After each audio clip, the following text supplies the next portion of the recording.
Há pessoas nesta sala agora que, se morrerem, serão levadas ao céu e terão uma glória indescritível. E há outras pessoas nesta sala que, se morrerem, Deus as enviará direto para o inferno.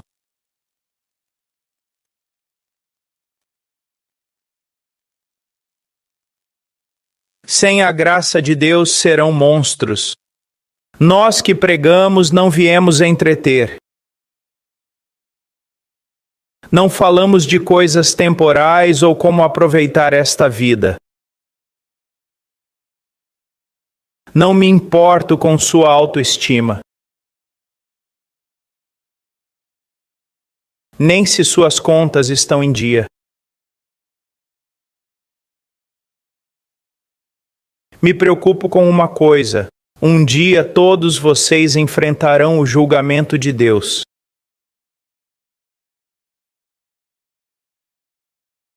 Essa é minha grande preocupação. Isto não é brincadeira. Isso não tem a ver com cultura, seja ocidental ou oriental. Trata-se da palavra do Deus vivo, do Evangelho de Jesus Cristo, vida e morte, céu e inferno. É um fardo imenso para um pregador estar diante de pessoas, sabendo que alguns ouvirão e irão para o céu, e outros ouvirão aviso após aviso após aviso. Não ouvirão, morrerão sob a ira de Deus e passarão a eternidade no inferno. Por isso é tão difícil pregar o Evangelho de Jesus Cristo. Antes de começar meu texto, quero dizer mais uma coisa. Estou especialmente preocupado com os jovens que estão aqui. Muitos de vocês que são mais velhos sabem o que é seguir Cristo, pagar caro pela fé, sofrer, preferir morrer, do que negar Jesus Cristo, ou viver contradizendo sua palavra. Jovens, escutem. Muitos foram criados aqui, muitos nasceram no Ocidente e precisam ter muito cuidado. Este cristianismo não é algo cultural. Este cristianismo não é só uma pequena parte da sua vida. Não é algo que você faz só aos domingos. Cristianismo não é viver no mundo 6 dias e ir à igreja. Não é ser como o mundo e depois ir à igreja no domingo. Se esse é seu cristianismo, você não tem cristianismo. Você não é cristão. É perigoso ser criado numa família cristã. É perigoso crescer numa comunidade cristã, pois pode achar que é cristão só porque seus pais são. Ou achar que participa da glória por vir de um povo que sofreu. Isso não é verdade. Jovens, deixem-me perguntar uma coisa. Como vocês sabem que são cristãos? Como sabem que realmente conheceram a Cristo? Como sabem que, se morressem agora, iriam para o céu e Deus os aceitaria? Como vocês sabem? Você diz, bem, é tudo graça. Sim, é tudo graça mesmo. Não somos salvos por obras, somos salvos pela graça. Somos salvos ao crer nas promessas do Evangelho. Isso é verdade, mas o que você precisa entender é: a graça é poderosa. Quem te deu graça para se arrepender e crer, te dá graça para continuar se arrependendo e crendo. Quem te dá graça para crer e justificação, também te dará graça para tua santificação. Crescer em santidade é, ouça bem, Uma das maiores evidências de que você realmente creu em Cristo e na salvação é que Deus iniciou uma boa obra de santificação em você. Ele trabalha sem cessar para te fazer santo. Agora me diga, isso é realidade na sua vida? Jovem coro atrás de mim, deixa eu perguntar. Vocês cantam lindo, mas podem dizer que seu maior desejo é ser santos. Você pode me dizer honestamente que seu maior desejo é ser como Cristo, não como o mundo ou o Ocidente? Porque se não puder, você deveria ter medo. Você deveria ter muito medo. Aqueles que amam o mundo não têm o amor do Pai. Agora podemos ver nesta passagem muitas características do que significa ser um verdadeiro crente em Jesus Cristo.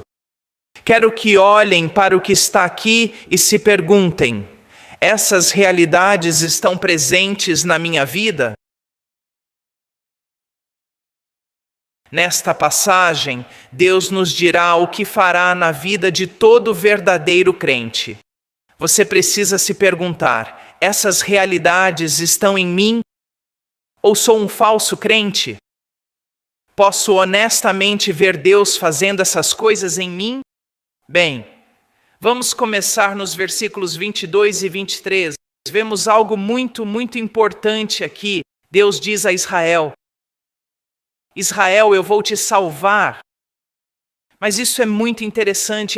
Ele diz: não farei isso por sua causa. Agora, isso é muito importante. O motivo de Deus para salvar não está nas pessoas. A Bíblia diz que todos pecamos e faltamos à glória de Deus. Quando Deus Santo vê homens pecadores, o pecado o motiva a julgá-los, a condená-los. Se Deus vai salvar os homens, não é por causa deles, é apesar dos homens. Deus não nos salva porque merecemos ser salvos. Deus nos salva porque Ele é um Salvador. Deus não nos ama porque merecemos ser amados. Não merecemos o amor de Deus. Merecemos sua ira. Deus nos salva porque Ele mesmo é amor. Nos versículos 22 e 23, notamos que Deus diz duas coisas. Vou salvá-lo pelo meu próprio nome.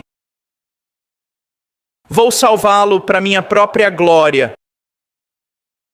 Por que Deus fez essa grande obra de salvação? É porque o homem merece? Não. Então, por que Ele fez isso?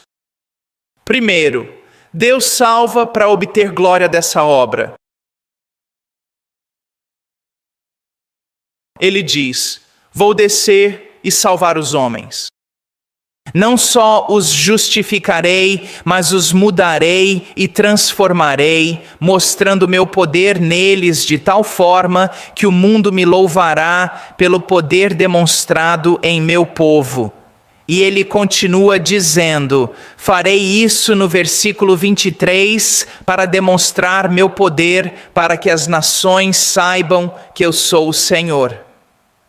Agora, isso é muito importante mesmo.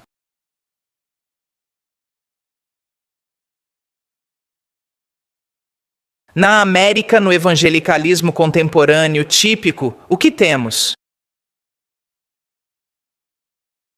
Vou dizer o que temos. Temos uma grande maioria de pessoas que se dizem cristãs, mas vivem como demônios. Mas como se dizem cristãs e se identificam com Cristo, vivendo como demônios, o nome de Deus não é louvado por causa delas. O nome de Deus é blasfemado por causa delas. Mas a questão é, todos na América que se dizem cristãos são realmente cristãos? Absolutamente não. Jesus disse que os conheceremos pelos seus frutos. E aí está o problema. Quando uma igreja baixa o padrão do evangelho para atrair mais pessoas, quando não prega sobre santidade e conversão verdadeira, o cristianismo se enche de pessoas ímpias. E por suas ações, o mundo incrédulo blasfema o nome de Deus. Mas o que precisamos entender é que as pessoas que dizem conhecer Cristo e vivem de forma que contradiz a palavra e o caráter de Cristo, não são cristãs. Somos salvos apenas pela fé. Não somos salvos pelas obras. Mas entenda, alguém verdadeiramente salvo nasceu de novo. Tornaram-se uma nova criatura. Deus fez uma obra poderosa neles para mostrar seu poder. Fez deles novas criaturas com novos afetos e desejos de servir e ser santos. Ele fez isso em você? Deixe-me perguntar, você deseja ser, agir, falar e se vestir como o mundo, ter seu respeito e estima? Se for assim, você deveria estar apavorado. Isso pode ser sinal de que Deus não agiu em você. Se o poder de Deus não é visível na sua vida, levando-o a uma santidade maior, talvez não haja poder divino em você e seu coração não foi regenerado. Você não nasceu de novo, você não é cristão.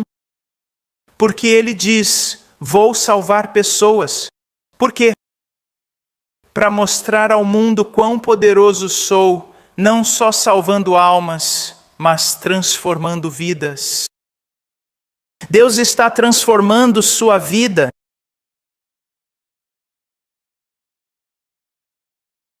Cristãos não são sem pecado. Cristãos não são perfeitos. Cristãos lutam contra o pecado e podem até cair. Mas nessa fraqueza será claro que Deus está agindo. Deus está ensinando. Deus está disciplinando. E Deus os leva a níveis maiores de maturidade e santidade cristã. É você? Desde que crê em Cristo, seu desejo por Ele cresce, seu desejo por santidade está crescendo, o poder de Deus transformando sua vida é evidente, você está ficando menos parecido com o mundo e mais com Cristo, ou está ficando cada vez mais parecido com o mundo? Ele diz algo muito importante aqui no versículo 24. Ele diz, eu os tirarei das nações, os reunirei e os levarei à sua terra. Isso é muito importante. Deus, ao salvar um povo, diz, vou tirá-los de sua terra e nações e levá-los a uma terra que preparei. Essa é uma ilustração maravilhosa da verdadeira santidade. Quando Deus realmente salva alguém, o que Ele faz? Ele começa a trabalhar neles com qual propósito? Tirá-los do mundo, do mundanismo, do pecado e trazê-los para si. Agora me diga, isso é óbvio na sua vida? Você vê Deus trabalhando em sua vida? Para tirar cada vez mais o mundo de você. E Deus está atraindo você cada vez mais para Ele e para a conformidade com sua imagem. Vamos falar um pouco sobre santidade. Isso é muito importante. A Bíblia diz em Hebreus, sem santificação ninguém verá o Senhor. Isso significa, se você crê em Cristo para a salvação, Deus o tornará santo. Se não há sinais disso, é possível que você não tenha sido convertido. Santidade, o que é isso? A palavra vem do hebraico e significa cortar. Minha esposa adora cozinhar. Ela tem uma grande mesa onde coloca cenouras, aipo e outros itens. Com uma faca afiada, ela começa a cortar rapidamente. Enquanto corta, uma pilha de pedaços de cenoura e aipo cresce. Ela não só corta os vegetais, mas também os afasta, separando-os do resto. Ela continua cortando e separando repetidamente. É isso que Deus quer dizer ao falar de santidade. Quando Deus salva alguém, Ele o separa do quê? Do mundo. O que é o mundo? Tudo que contradiz a vontade e natureza de Deus. Ideias, pensamentos, palavras e ações. Tudo que se opõe a Deus. Quando Ele salva alguém, os separa. Ele começa a separá-los aos poucos, mudando suas vidas, tirando o mundanismo e atraindo-os para si. Há dois aspectos da santidade que são muito importantes. Um deles é que santidade significa estar separado do mundo. Cristão. Um dos propósitos das Escrituras é nos ensinar o que Deus odeia, para que fujamos disso.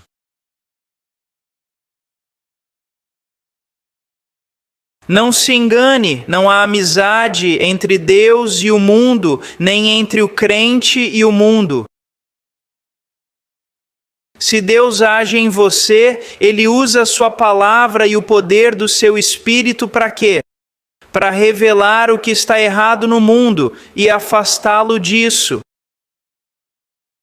Mas santidade não é só deixar o mal, é principalmente buscar a Deus, ser devoto a Ele, crescer dia a dia, ano após ano, em uma devoção cada vez maior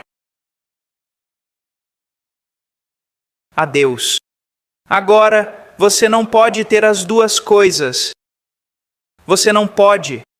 Quando ensino meus filhos pequenos a andar, lembro de todos eles se levantando, segurando uma cadeira e estendendo os braços para o Pai. E quando eles me alcançavam, eu dava um passo para trás. Eles se esforçavam, segurando a cadeira e tentando me pegar, mas eu não deixava. Queria que vissem. Se queriam me ter, teriam que soltar a cadeira. Essa é uma boa ilustração de santidade. Se você quer Deus, vai ter que largar o mundo.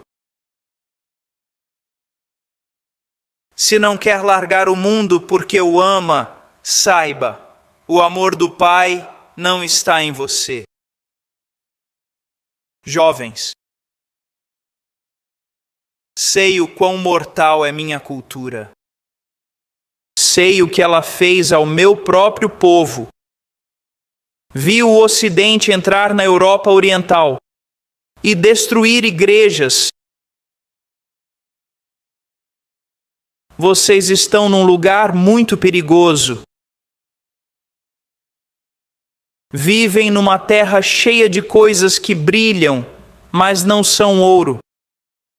Você vive numa terra cheia de promessas falsas. Você vive num lugar que fará tudo para te afastar de Cristo. Mas dizem que pode ter Deus e o mundo, amar ambos. E quero que saiba que isso é mentira. É uma mentira. Não pense que estou bravo ou sendo maldoso. Estou dizendo isso para te salvar do monstro que matou mais que qualquer tirano político.